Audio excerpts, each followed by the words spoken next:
Welcome to Lily's new Supertheatre.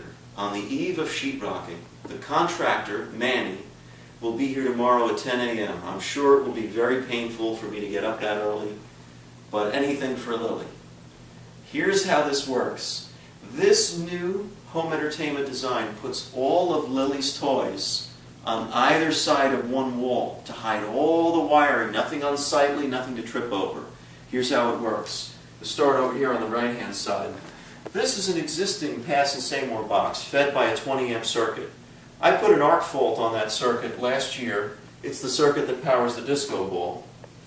I chose a smart box to use for the multi-gang to power all of these devices. I don't believe in outlet strips because surge suppressors are really false advertising. They don't protect you at all. They're unsightly and the quality isn't as good or as safe as a good spec grade duplex outlet. So this is going to have 10 places to plug things in. The smart box, instead of using nails, uses screws. I bought custom size square drive screws. When I say custom, I mean the same size as the screws that were included that I ordered from McMaster Car.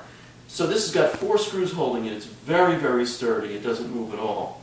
I have genuine Southwire Romex coming out of the bottom of this old box through these stud holes into the bottom of the smart box, then another piece out the top of the smart box through these stud holes into this one-gang smart box, which is going to be a little higher than you see it temporarily affixed now. That tiny little pencil mark shows the center of the box. The box will be vertically centered between these 2 little blue stripes, which show where the 2 rows of screw holes are in this mounting bracket for the high-definition television. These are 7 inches apart. This is the same design as the cheetah bracket, but it requires less assembly because this is all one piece. Instead of 4 separate bars, you have to bolt together.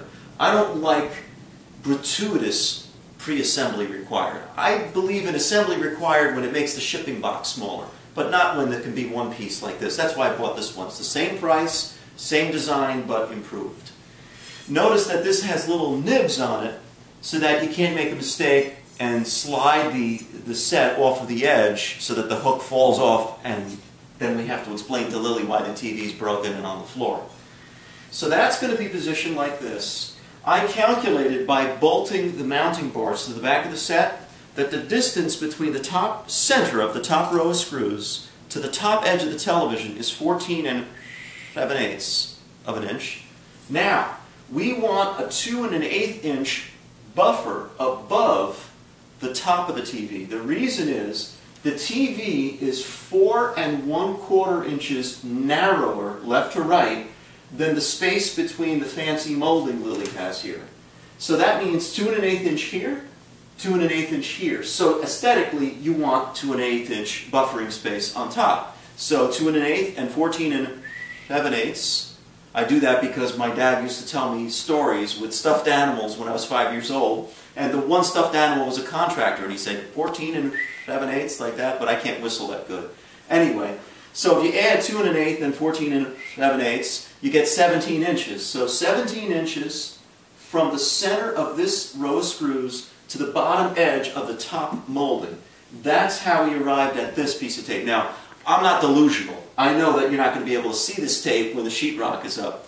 But that simply allowed me to calculate where the center of this box would go. So the box will be my guide. I know that if I got this vertically aligned with the box, I'm in the right position. And as far as horizontal, Lily was kind enough to put these 4 pieces of tape here, where one edge is congruent with each edge of the 2x8 here. By the way, this wood, my cousin Ken told me that Lily's house is made with the good old lumber you can't get anymore. I didn't understand what he meant at the time. Now I do.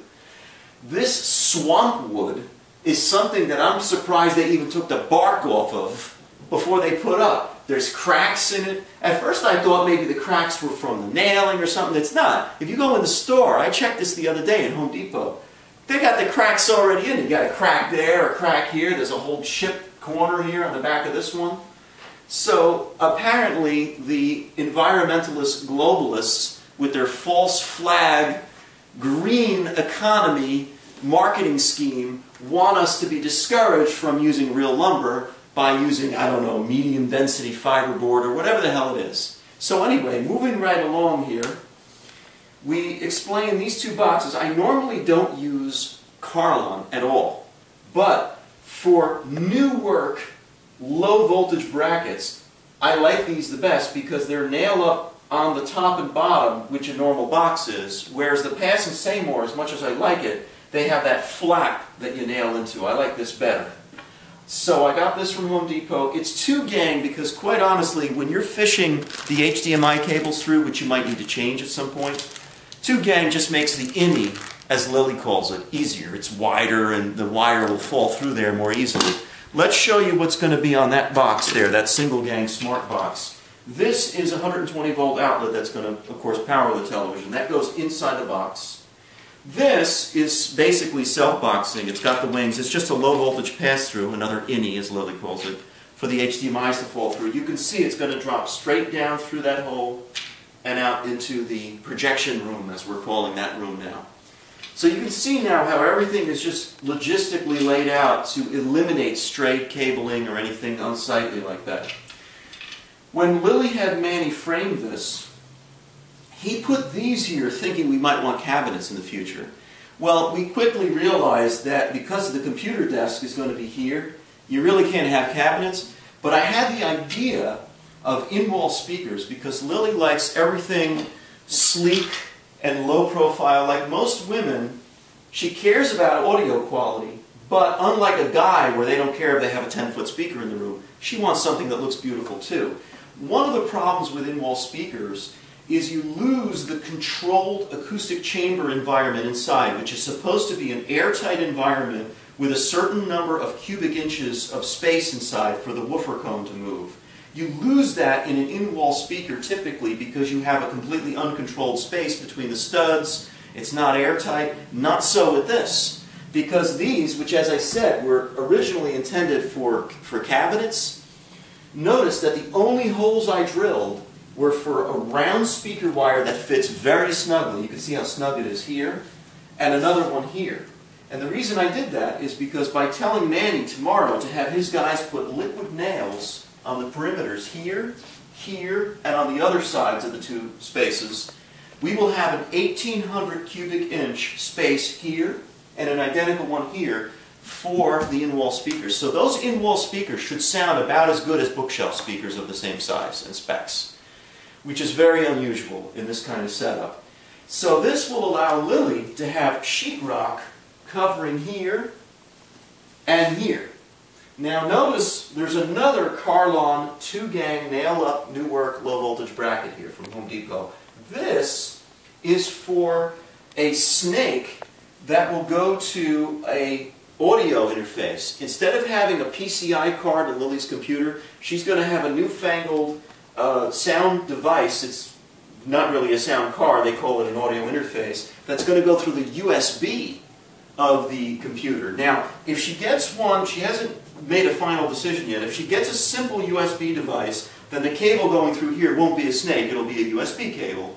Or if she gets one with a control surface, it might be a snake for the control surface going from point A to point B. But the point being, she'll have the complete ability to put all of her instruments and microphones plugged into this room and controlling their relative levels without leaving the room, with the cable going through here and going into the computer tower, which will be here, and all the stereo components will be in the Schifferow here. Now I want to talk about the stereo for a minute, because when this extension was built a decade ago, they have rear speakers here, and they had front speakers here and here. So the stereo is now, but soon it'll be used to be here, because it's not going to be there anymore. We're not even going to have that cart. So the question became, how do we deal with the fact that the speaker wires came out there, and the stereo is not going to be there anymore? So what I figured out is, you have 4 cables, front left, front right, rear left, rear right. I figured out that if you just change your thinking a little bit and take front and rear there, connect them together, and then do the same for the right channel, just connect them together. Now they're just pass-throughs for the rear. Let me explain what I mean by that. This black wire used to be for the front speaker. Now it's going to feed that rear speaker, because what it's going to do is the signal is going to start out here, right? It goes through here. Can you see the black wire here going all the way through here into the wall, right? It goes back behind that old stereo cart there. Then it's going to simply tie into the cable going to the rear, which goes back there. So you just changed the rolls of the wires, so to speak. That way they didn't have to be refished, which they really couldn't have been. They're probably stapled in there. They're not moving. So what I did was I simply fed, as I was showing you before, these round speaker cables for the fronts. They go here and here into here. So now that allowed, without tearing up any sheetrock anywhere in the room or losing the four-speaker functionality, it allowed all the existing wiring to be used just in a different way so that nothing will show. Nothing will be on the floor here or anything like that. And again, all the stereo components will be here. Now, the other thing about this setup is that this new television is going to have the full HD resolution of 1920 by 1080. So on Lily's old set, which was a through-the-wall rear projection set, they called it high definition, but when you hooked it up to the computer, the resolution was only 640 by 480. So with the old TV, you couldn't fully use it as a computer monitor. You could see the karaoke program and maybe a couple of other things, but it was always very difficult, it was blurry. With this, you're going to see the whole computer desktop fully on the screen with a taskbar on the bottom and the start button in the corner. It's going to be just like a giant 60-inch computer monitor. So Lily's going to be able to do everything out here, check her email, write an email, that she used to be able to do in here. So now you can do it in either place. And we were talking about maybe having a love seat on the wall where the computer desk is now, so that when you're in there, you can sit and relax and see this screen. When you're in here, you relax and see the 60-inch, which, by the way, we weren't looking for 3D, but this is a 3D set. We just wanted a sharp 4-color set because we got Mom and Dad a 52-inch sharp 4-color set a year and a half ago for a Christmas present, and it's got such a fantastic picture. I wanted to order the exact same one in 60, but for some reason there's low reliability reports for the 60-inch version of that model. So the next model up Sharp makes in the 60-inch size happens to be 3D. So Lily's got her 3D glasses from when she took me to Avatar a couple of years ago, so we're all set. So that's the plan. I'm not looking forward to getting up at 10 a.m. tomorrow, but I'm looking forward to the results and hanging out and having decadent fun watching TV because we know how much that improves the brain for hours and hours in this room. Thank you.